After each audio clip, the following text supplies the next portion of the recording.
पिछले जुमा को फतेह मैदान के अंदर जलसा लिया, बराबर ना। जलसा लेकर क्या क्या प्रेस हो गई, जमीयत के अंदर लेटर की हिमायत हो गई और करोड़ों ले लिया और बोले फी सबीलिल्लाह और पूरा पैसा रख लिए। क्या है ये कि एक राय से मुझे पार्लियामेंट भेज दो।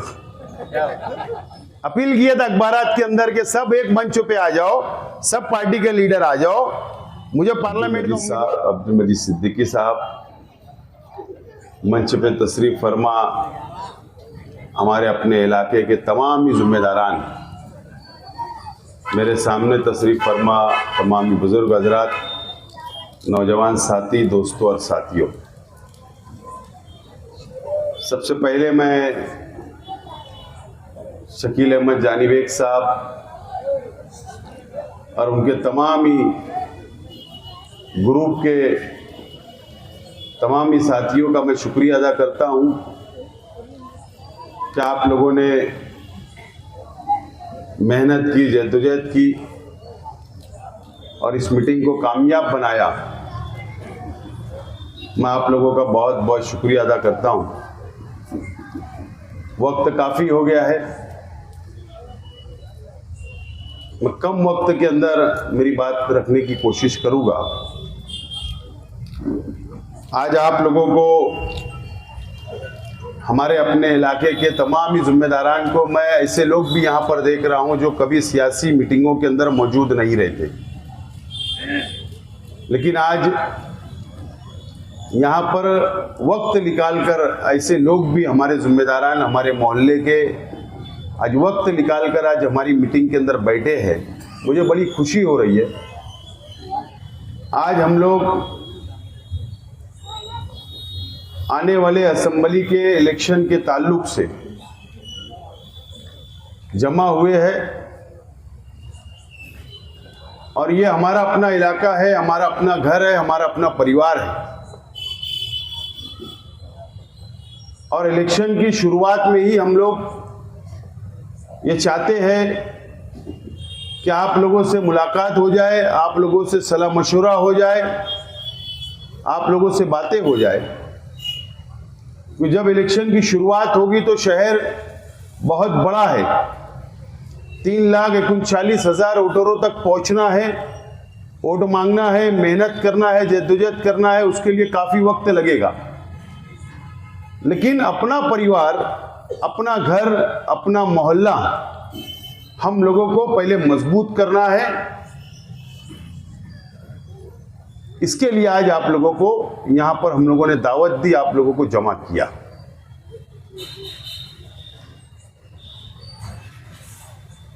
उन्नीस का इलेक्शन हमारे अपने सामने है। 5 साल पहले असेंबली का इलेक्शन हुआ और उस इलेक्शन में आप लोगों ने भी महसूस किया, मैंने भी महसूस किया कि हमारे अपने घर के अंदर हमको कमजोरी नजर आई। हम लोग हमारे अपने घर के अंदर ही कमजोर थे, हमारे अपने घर के अंदर ही इत्तेहाद नहीं था, हमारे अपने घर के अंदर फूट पड़ गई। इस तरीके से हम लोगों को नतीजे के बाद समझ में आया। अब वो वजह क्या होगी मैं उसके अंदर नहीं जाना चाहता, लेकिन वो तमाम ही वजह को हम लोगों को भुला देना है। एक हादसा था, वो भुला देना है, वो गुजर गया। लेकिन आज हम लोग जब यहाँ बैठे हैं, जब हम लोग आप यहाँ सलाह मशवरा कर रहे हैं, तो आज यहाँ से उठने के बाद हम लोगों को ये तय करके यहाँ से जाना है कि जो 19 में हुआ इंशाअल्लाह वो 24 में नहीं होगा। ये हम लोगों को तय करके यहाँ से जाना है। और मुझे उम्मीद है कि आप लोग 2024 में आने वाले असेंबली के चुनाव के अंदर हमारा अपना घर के अंदर हमारी मजबूती रहेगी, कोई फूट नहीं होगी, इत्तेहाद रहेगा और हम एकजुट होकर आने वाले असेंबली के अंदर हम लोगों को सामने जाना है और हम लोगों को इलेक्शन लड़ना है। अगर पिछले इलेक्शन के अंदर अगर कोई कोताही हुई होगी या कारपोरेटर हजरात से कोई गलतियां हुई होगी या मेरे अपने परिवार से कोई गलतियां हुई होगी तो मैं उसके लिए माजरत चाहता हूं। लेकिन मैं ये आपसे अपील करना चाहता हूं कि ये जो हमारा अपना इलाका है, चाहे नूरबाग, चाहे 68, चाहे निशात नगर, चाहे माहडा, चाहे अरकम मस्जिद का माहडा हो, चाहे ये हजार खोली अपना इलाका, ये इलाका आप लोग अच्छी से, जहां हम लोग रहते हैं, आप रहते हैं, मैं रहता हूं, हम सब रहते हैं, तो आप इसका मुआयना करिए, इसका जायजा लीजिए और ये अपने इलाके का जायजा लेने के बाद हम लोग शहर में जाकर जायजा लीजिए कि हमारे इलाके के अंदर और शहर के अंदर दूसरे इलाकों के अंदर फर्क क्या है। ये जायजा आप लोग लीजिए, आप लोग नतीजे पे पहुंच जाएंगे।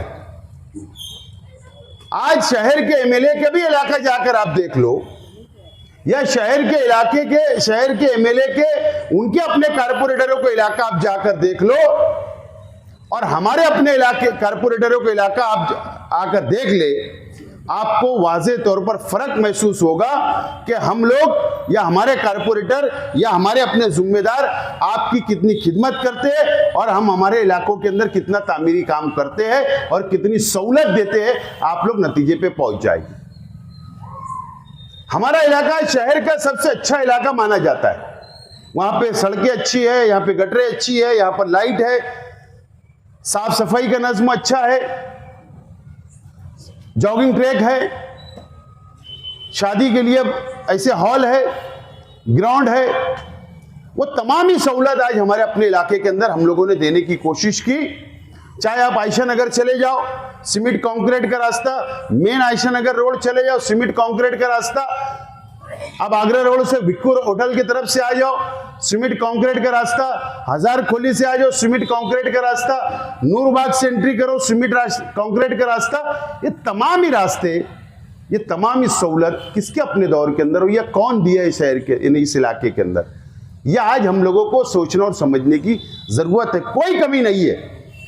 उसके बाद भी वोटें जो हमारे घर के अंदर फूट हो जाती है, वोटें बाहर चली जाती है, सामने वाले उम्मीदवार को भी बराबरी में वोट लेकर वो जाते हैं, तो हमारे जैसे कार्यकर्ताओं को, हमारे जैसे जिम्मेदारान को कम से कम कुछ ना कुछ अफसोस होता है, दुख होता है। तो कोई भी गलती हुई होगी, हमारा अपना परिवार है, बोलिए आप, बिल्कुल मैं तैयार हूं कि आसिफ भाई ये गलती है, फला गलती है, फला आपके परिवार की है, फला कारपोरेटर की है, फला कार्यकर्ता की है, बताइए आप लोगों को। गलती को इंशाअल्लाह दूर करने का काम मैं और हमारे तमाम ही साथी मिलकर करेंगे। ये हमारा अपना परिवार है और इस परिवार के अंदर कोई इख्तिलाफ नहीं होना चाहिए। उसके लिए सबसे पहले पहल करने के लिए मैं तैयार हूं। बिल्कुल आप लोग बोलिए, मुझे बिला झिझक आप लोग बोलिए, बिला झिझक। ये हमारा अपना इलाका है और आज हम परिवार के अंदर बैठे, मैं आज आपसे बातें कर रहा हूं और मुझे उम्मीद है कि इस मर्तबा नया इस्लामपुरा इलाके के अंदर हम लोगों को बहुत मजबूती के साथ हम लोगों को इलेक्शन लड़ना है और भरपूर वोटों से मुझे आप लोगों को नवाजना पड़ेगा, भरपूर वोटें देना पड़ेगी। जब जाकर मैं शहर का विकास, शहर की तामीर की बात करूंगा, जब जाके शहर का विकास में कर सकता हूं, तामीरी काम कर सकता हूं। यह आपको तय करना पड़ेगा। दोस्तों और साथियों, अभी हमारे तमाम ही मुकर्रिर ने अपनी अपनी बातों को रखा, आप लोगों को समझाने की उन्होंने कोशिश की। हालात आज मुल्क के क्या बन रहे हैं, महाराष्ट्र के क्या बन रहे हैं, आप मुझसे बेहतर जानते हैं। आप लोग अखबारात भी पढ़ते हैं, आप लोग सोशल मीडिया पर भी है, आप लोग यूट्यूब चैनल भी देखते हैं, इलेक्ट्रॉनिक मीडिया भी आप लोग देखते हैं। हालात क्या बन रहे हैं आज। अगर मुल्कों के अंदर अगर भारतीय जनता पार्टी बीजेपी को 240 पर रुकना पड़ा तो इसकी वजह क्या है, क्या वजह है?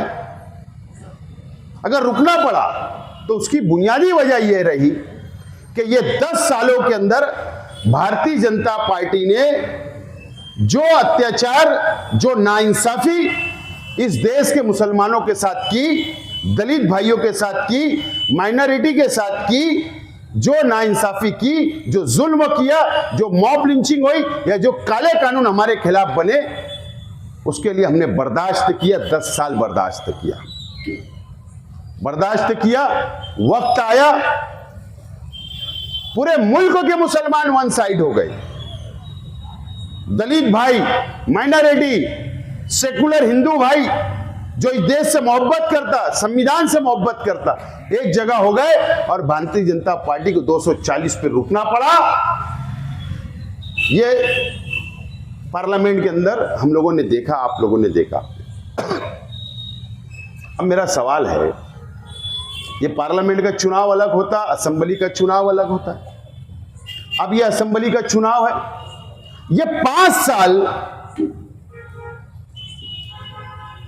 महाराष्ट्र के अंदर तकरीबन 9 एमएलए चुनकर आए मुसलमान।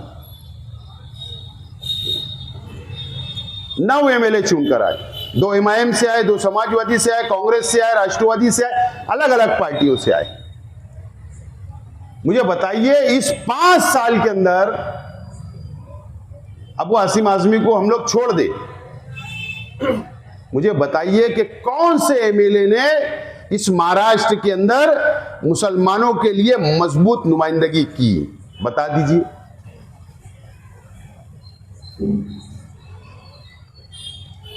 नीतीश राणे के अभी 1 साल से आ रहा है क्या?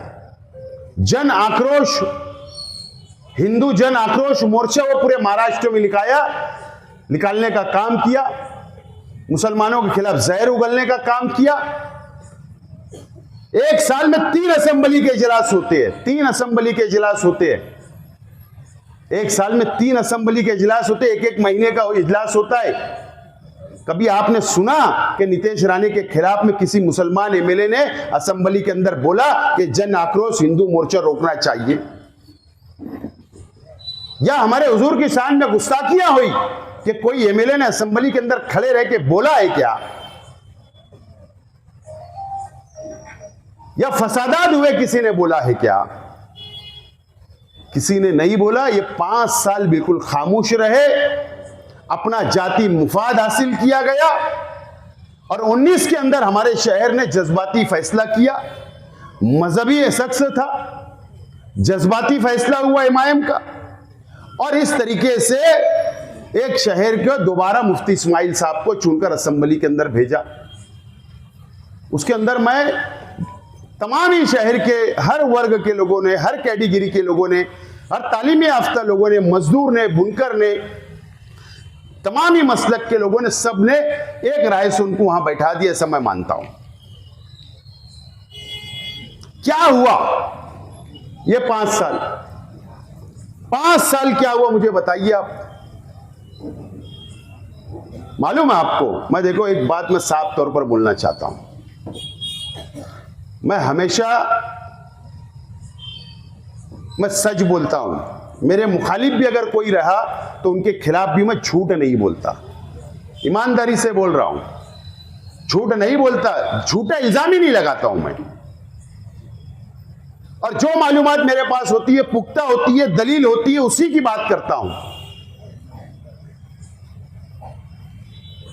एमआईएम 5 साल तो ना महाविकास अघाड़ी सरकार को इन्होंने हिमायत दी, ना महायुति को इन्होंने हिमायत दी।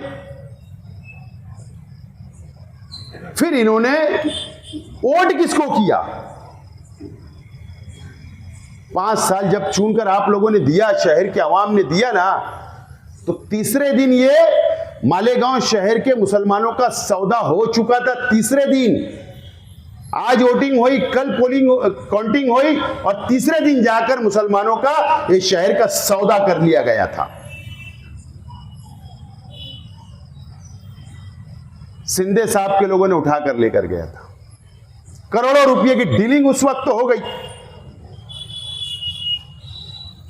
उस वक्त भी राज्यसभा और एमएलसी के अंदर बीजेपी और शिवसेना सिंधे गढ़ के लोगों को इन्होंने वोट दे दिया। अरे तुमको इसके लिए थोड़ी दिया गया कि फिरका परस्त पार्टियों के उम्मीदवार को वोट दो। अगर तुम गैर जानिबदार रहते, और तटस्थ रहते भी तो हम मान लेते आपने वोट दिया तो वोट तो किसी को दिया। उसके बाद बीच में सरकार गिरी, उस वक्त आप गैर जानिबदार रहे और नाम लिया आपने कि मैं हज। मुझे बताइए, ये हज कमेटी से कभी गई नहीं? पिछले साल हज पे क्या बोल रहे कि मेरा पासपोर्ट की थोड़ी बातचीत थी, मैं हज कमेटी में रुक गया, ऑफिसर नहीं आए। प्राइवेट टूर का हज कमेटी से कोई ताल्लुक ही नहीं है, तुम तो खुद उम्र टूर चलाते हो। बोले मैं जरा देरी हो गई थी, मैं असेंबली हाउस में नहीं पहुंच सका। अरे ऐसे कैसे देरी हो गई? 1,17,000 लोगों ने वोट दिया कि आप जाके वहां शिवसेना और भाजपा के खिलाफ में वोट दोगे, सरकार के खिलाफ में वोट दोगे, आप गैर जानिबदार रहेगा पैसा लेके। करोड़ों रुपए की उस वक्त आपने डीलिंग कर ली। स्पीकर के चुनाव में आप गैर जानिबदार रहे, बाहर रहे, हाउस में नहीं गए। सिंधे सरकार और भाजपा की सरकार बैठी उस वक्त, तुमने मुख्यमंत्री के खिलाफ वोट नहीं किया, तुमने भाजपा के खिलाफ वोट नहीं किया। बोले मैंने वीडियो बताया ना अभी जलसे में, एक चैनल वाला उनसे पूछ रहा है कोलाबा की ताज रेसिडेंस होटल के बाहर, तो बोले आप क्यों यहां पर मिलने आए? जो मेंबरों को रखा जाता लॉज में, इस तरीके से एमएलए लोग को भी रखा गया था कि दूसरे दिन वोटिंग होगी। बोले मैं हज पे जा रहा हूं, कहीं गैर समझ ना हो जाए वजीर आला साहब को, उनकी गलत समझ ना बन जाए। अरे तुम्हारा लीडर अवैसी है, मुख्यमंत्री नहीं है, काहे के गैर समझ की बात? तुम वहां डीलिंग करने गए थे, ये क्यों नहीं बोल रहे हो कि मैं गैर जानिबदार रहूंगा, मुझे क्या देना है दे दो? ये शहर की आवाम का सौदा उन्होंने तीसरे दिन से शुरू किया। 5 साल आपके नाम पर करोड़ों रुपए की डीलिंग की, करोड़ों रुपया भाजपा से लिया गया, शिवसेना से लिया गया। ये शहर की मां बहनों की दुआओं को भी बेचा गया, बुजुर्गों की दुआओं को भी बेचा गया। ये शहर के नौजवानों के भी जज्बात को बेचने का काम ये 5 साल के अंदर हुआ। इसका हिसाब लेने का वक्त दोस्तों आ रहा है। इसका हिसाब कौन लेगा? ये तरीका ये शहर के एमएलए साहब का रहा। सिर्फ क्या कि एक मजहबी शख्स है, आलिम है, मुफ्ती साहब है, कोई कुछ बोलता नहीं है। इस्माइल भाई ने तमाम ही तफसील बताई, दलील देकर बताई कि किस तरीके से गुमराही के रास्ते के ऊपर ले जा रहे हैं। आज मुझे बताओ, मुझे बहुत अफसोस होता है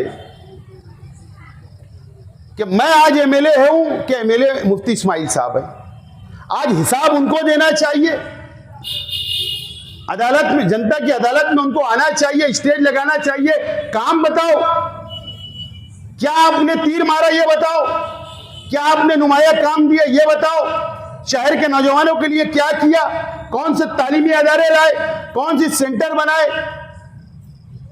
आप तो कुछ नहीं बता रहे हो। आप हमारे ऊपर झूठे इल्जामात लगा रहे हो। इतने झूठे इल्जाम मुफ्ती इस्माइल साहब मत लगाओ। मुझे इस्माइल भाई बार बार टोकते हैं कि हम लोगों को गलत रास्ते पे नहीं जाना है।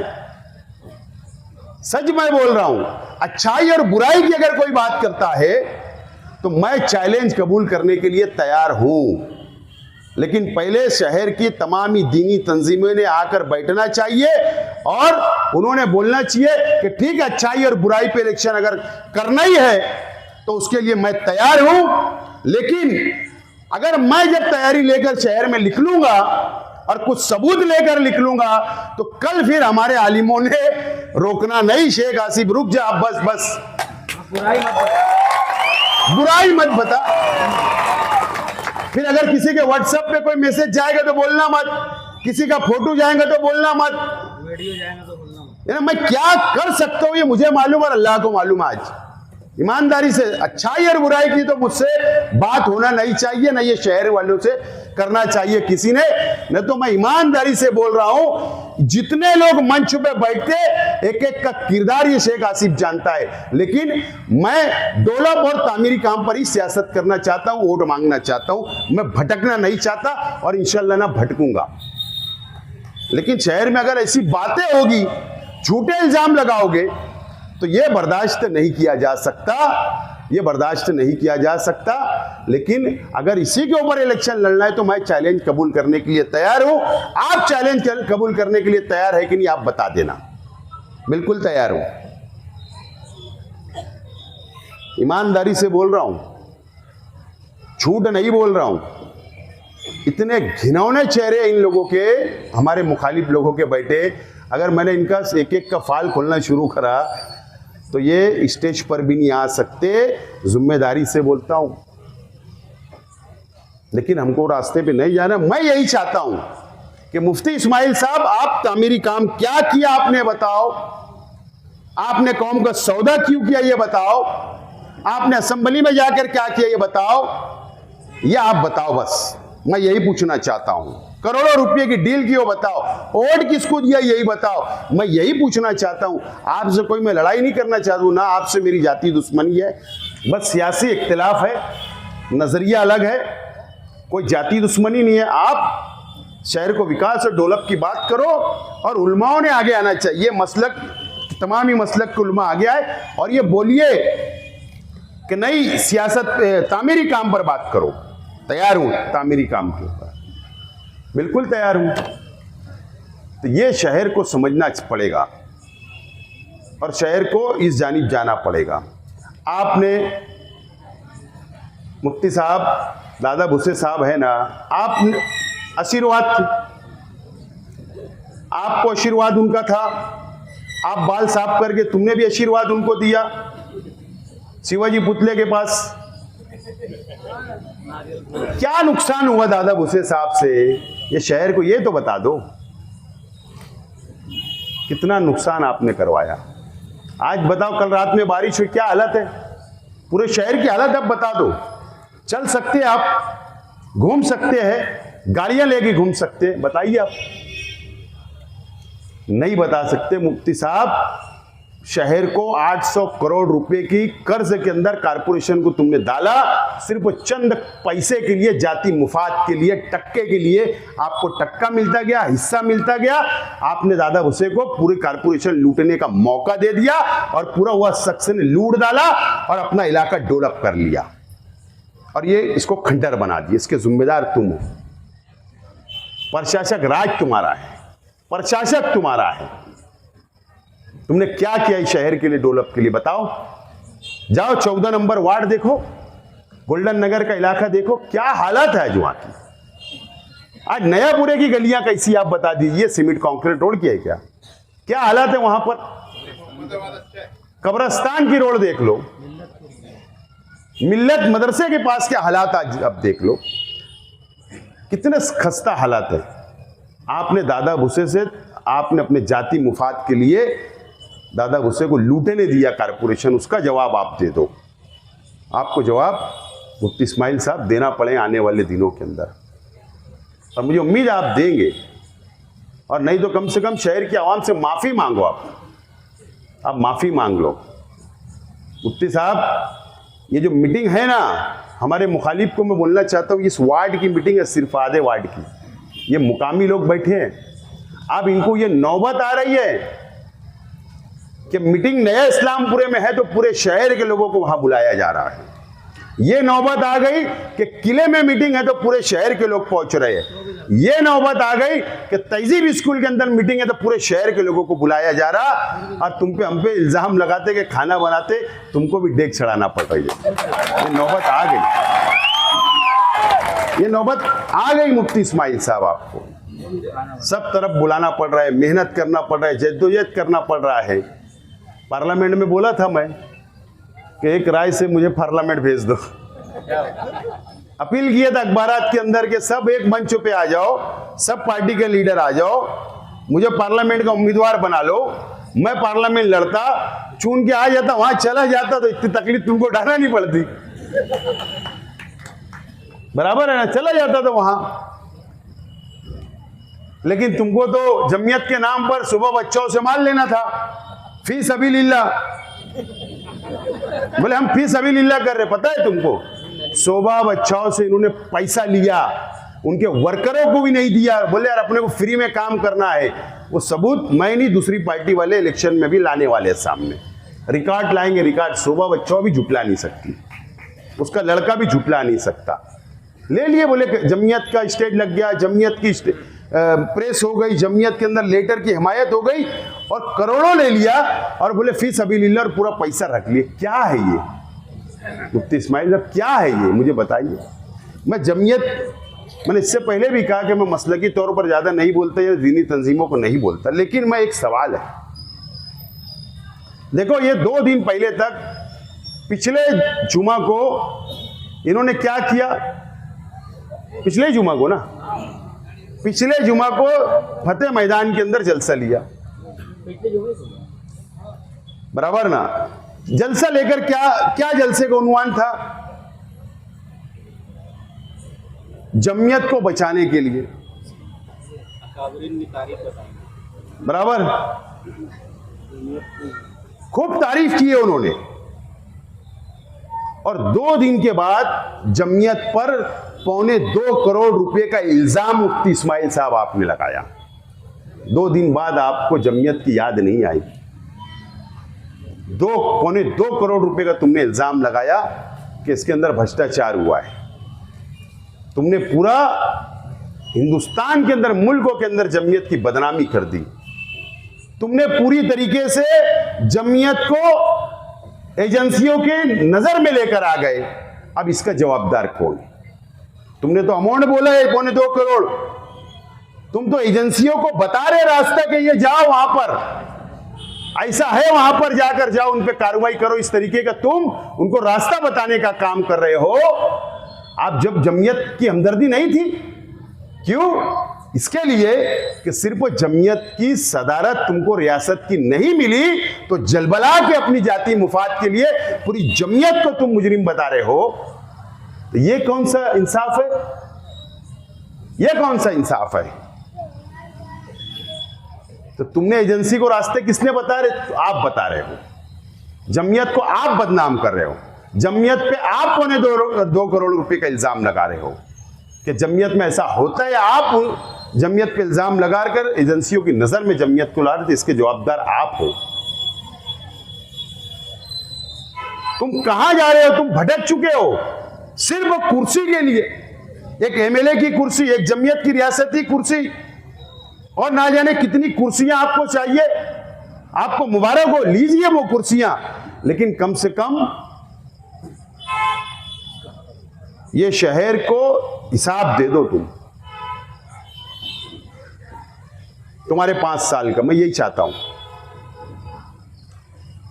तो आज दोस्तों, मैं तमाम ये मेरे बुजुर्ग बैठे हैं, आज मेरे मोहल्ले के मेरे बुजुर्ग बैठे हैं, मेरे मोहल्ले के नौजवान बैठे हैं, मेरे मोहल्ले के तमाम समझदार लोग बैठे हैं। मैं आज आप लोगों से एक अपील कर रहा हूं, अपने परिवार के अंदर अपील कर रहा हूं, अपने घर के अंदर खड़े रह के अपील कर रहा हूं कि इस इलेक्शन में आपको मेरी सरपरस्ती करना है। आप मेरी सरपरस्ती करो, मेरा साथ दो, नौजवान मेरा साथ दे, पूरा अहले मोहल्ला मेरा साथ दे, पूरा इलाका मेरा साथ दे, और इंशाअल्लाह मैं मेरे मोहल्ले का सर झुकने नहीं दूंगा, आपका सर झुकने नहीं दूंगा। और सिर्फ मैं मालेगांव शहर का तामीर और तरक्की की बात तो मैं करता हूं, लेकिन मैं आप लोगों के लिए आपका सर झुकने नहीं दूंगा। अगर आपने असेंबली का एक मेंबर बोलकर असेंबली में भेजेंगे, आप एमएलए बनाकर भेजेंगे, तो इंशाल्लाह पूरे महाराष्ट्र की नुमाइंदगी या आपका बेटा, आपका भाई करेगा, यह मैं वादा करता हूं। मैं वादा करता हूं, वहां पर मैं पूरे महाराष्ट्र के लोगों की नुमाइंदगी करूंगा, आवाज उठाऊंगा। मैं आपसे यही अपील करता हूं, और मुझे उम्मीद है कि 19 ये 24 ना हो, 19 की तरह ना हो 24, और 24 इतना बेहतर हो कि शहर देखता रहे कि हमारे जो इख्तिलाफ थे, जो फूट थी घर में, वो खत्म हो गई है। ये मैसेज हमको पूरे शहर में देना है, इसीलिए आज आप लोगों को याद किया गया था। और आप लोगों से एक दावत और दे रहा हूं, परसों एतवार के दिन हमारे अपने इलाके के अंदर खानका इमदादिया मस्जिद के बिल्कुल सामने असर की नमाज के फौरन बाद एतवार के दिन संग बुनियाद रखा जाने वाला है नीट क्लास का। यानी स्टडी सेंटर, 3 करोड़ रुपए की इमारत तामीर हो रही है। आपको ऐसा छोटी नजर आएंगी यानी पोस्टर में, बैनर पे, लेकिन वो 3 करोड़ रुपए की इमारत तामीर होगी इतने बड़े ग्राउंड पर। और वो जो इमारत तामीर होगी उसमें यह फैसला हुआ है कि प्राइमरी एजुकेशन की क्लासेस भी हमारे अपने इलाके के, हमारे शहर के बच्चों के लिए वहाँ क्लासेस शुरू होगी।